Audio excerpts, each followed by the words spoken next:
आखिर हनुमान जी ने ब्रह्मचारी बनने का फैसला क्यों किया था?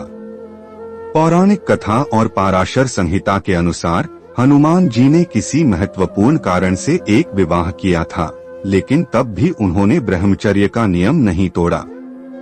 कथा के अनुसार एक बार हनुमान जी ने सूर्य देव को अपना गुरु बनाया था, क्योंकि उन्हें सूर्य देव से 9 दिव्य विद्याएं सीखनी थीं।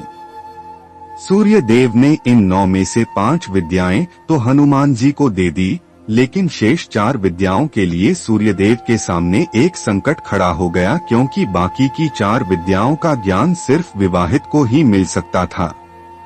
कहते हैं कि जब हनुमान जी से विवाह के लिए कहा गया तो हनुमान जी ने कहा कि उन्होंने आजीवन ब्रह्मचारी रहने का प्रण लिया है।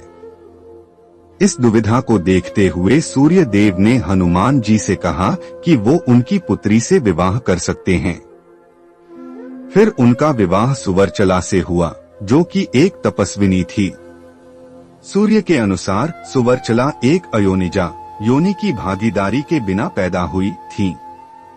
इस विवाह के बाद भी हनुमान जी का ब्रह्मचर्य भंग नहीं हुआ, क्योंकि शादी के बाद ही हनुमान जी की पत्नी वापस तपस्या के लिए चली गईं। अगर आप ये सोच रहे कि विवाह होने के बाद भी वो ब्रह्मचारी कैसे रहे, तो आपको पहले ये समझना होगा कि ब्रह्मचर्य का अर्थ विवाह नहीं करना नहीं है, बल्कि जो पुरुष स्त्री से दूर रहकर ब्रह्मचर्य का पालन करता है उसे ब्रह्मचारी कहा जाता है। किसी स्त्री से विवाह करने से कोई व्यक्ति ब्रह्मचारी बनने के लिए अयोग्य नहीं हो जाता। हनुमान जी भगवान राम के बहुत बड़े भक्त माने जाते हैं, लेकिन इसके अलावा वो अपने ब्रह्मचारी जीवन के लिए भी बेहद प्रसिद्ध हैं। लेकिन उन्होंने ब्रह्मचारी बने रहने का फैसला क्यों किया? इसके पीछे कई महत्वपूर्ण धार्मिक, आध्यात्मिक और पौराणिक कारण और कथाएं हैं। जैसा कि हम सभी जानते हैं कि हनुमान जी भगवान राम के परम भक्त हैं। उन्होंने अपना पूरा जीवन श्री राम की सेवा और भक्ति में समर्पित कर दिया। उन्हें लगता था कि यदि वे गृहस्थ जीवन में प्रवेश करेंगे तो उनके मन में सांसारिक बंधन उत्पन्न हो सकते हैं, जो उनकी भक्ति में बाधा बनेंगे। इसलिए उन्होंने ब्रह्मचर्य का पालन किया। यह भी कहा जाता है कि हनुमान जी की माता अंजनी ने उनसे वचन लिया था कि वे ब्रह्मचारी रहेंगे, ताकि वे संसार के मोहमाया से मुक्त रहकर सदैव धर्म की सेवा कर सकें।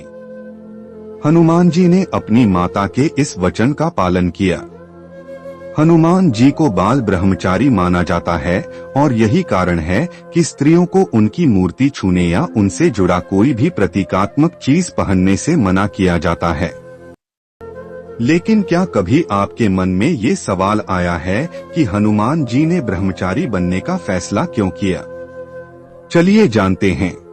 पौराणिक मान्यता के अनुसार ब्रह्मचर्य का पालन करने से अपार शक्ति, आत्मनियंत्रण और दिव्य सिद्धियों की प्राप्ति होती है।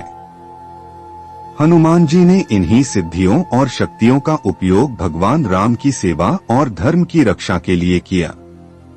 हनुमान जी को ज्ञान, बल, वैराग्य और भक्ति का प्रतीक माना जाता है।